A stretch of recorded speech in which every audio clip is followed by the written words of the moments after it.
We have strengths in about 4 really significant markets: corporate office workplace, higher education and academic design, religious design, and then we have special experience and knowledge of how to do renovations well.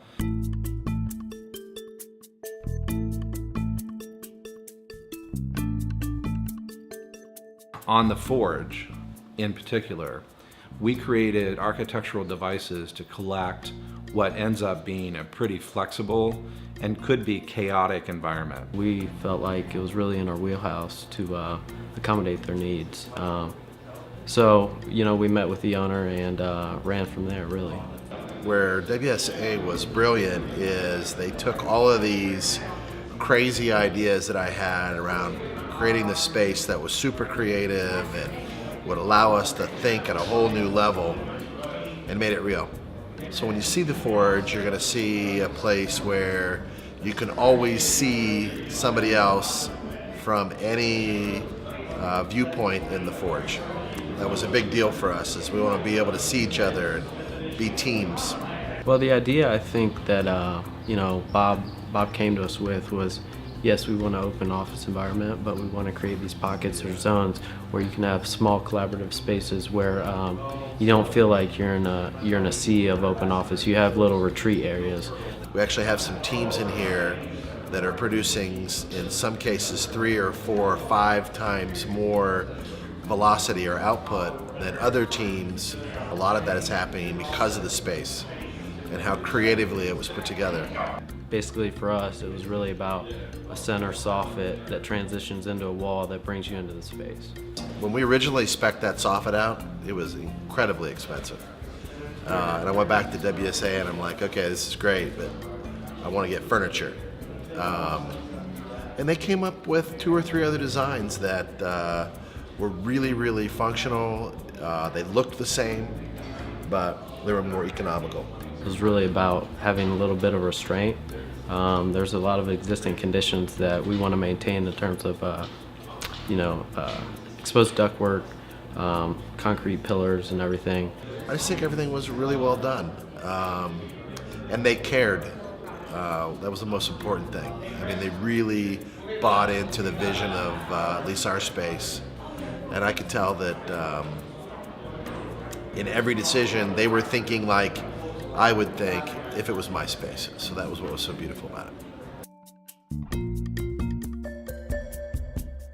So in higher education, for instance, with Franklin University, one of our major goals was to lift up all space on campus.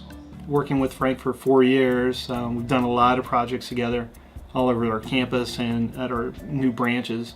Our first project was a simple renovation, and it's just our relationship with them has just expanded. We began renovating many of our other buildings on campus because they were just out of date. Frash Hall was an interesting project in that it was really about the student experience. When you entered the space, the reception desk was 100 feet away from the front door. The front entrance of the building is located on one street, but most of the students, most of the personnel enter from the south end of the building because that's where the parking area is. So we relocated the desk more towards the south end.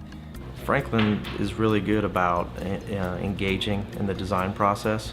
We play around with different colors, different treatments, so that every space is unique somewhat. They identified a need for meeting spaces, and we helped them understand that we had some additional space and we could take advantage of that. I think we paid attention to the structure and form follows function at times. So and tried to think about the flow, how people could migrate through the building. Most architects wouldn't be drawn to Franklin on the surface because it doesn't have the, it's not a huge, new, big, brand new project with a big building. But what we were able to do is take what would be typically sort of simple, straightforward renovation projects and elevate them to create campus-wide master planning.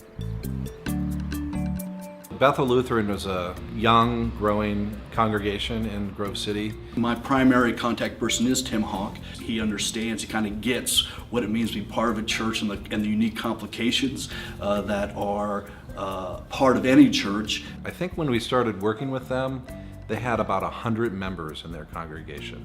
Our congregation had grown to the point where we were running out of space when it came to our sanctuary that we were a part of, and so we wanted to expand. Oftentimes when you work with a church, they don't really have one perceived need. We needed to expand basic things like our kitchen. We added a music room, some more storage, added restrooms, expanded narthex area for gathering, for fellowship. We work to take those diverse needs and coalesce all those needs into a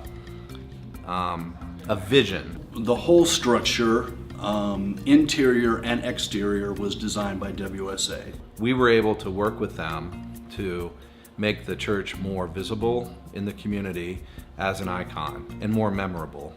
Lights are CAD lights that come down but at different heights.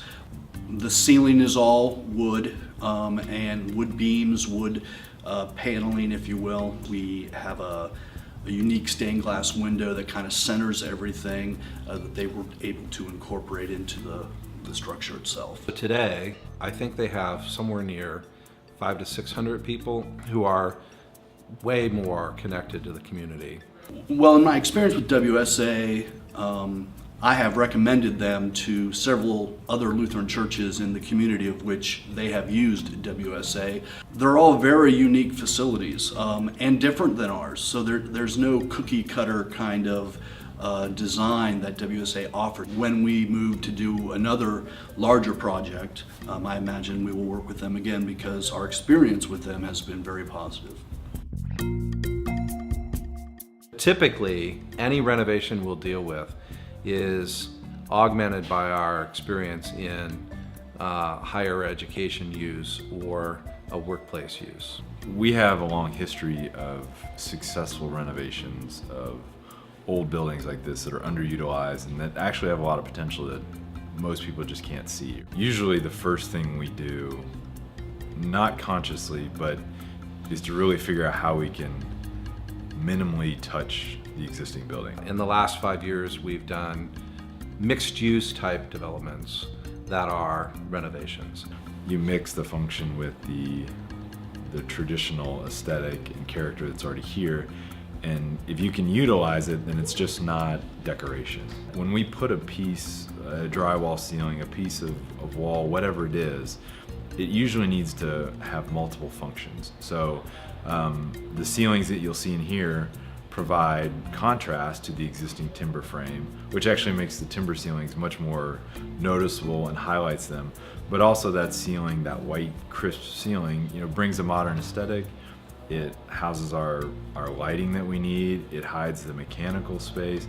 So it hides all the visual clutter that you would tend to see in other spaces. We were very careful about how we would impact the space with the function and the modern technology and features that we needed to make it viable for us as an office, but also highlight what's already here. It might not be the ideal layout for an office space or an apartment, but like I mentioned, that's the fun of it and that's the uniqueness of it. So when anybody comes in, they can see the uniqueness and like, wow, this is awesome.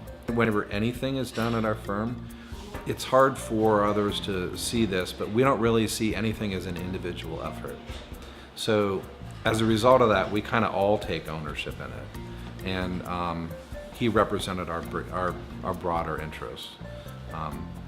But whenever there's a problem, he gets blamed for it. Wow, the floor sure is dirty. Who thought this would be a good idea? It's like, great. That was me. Thank you.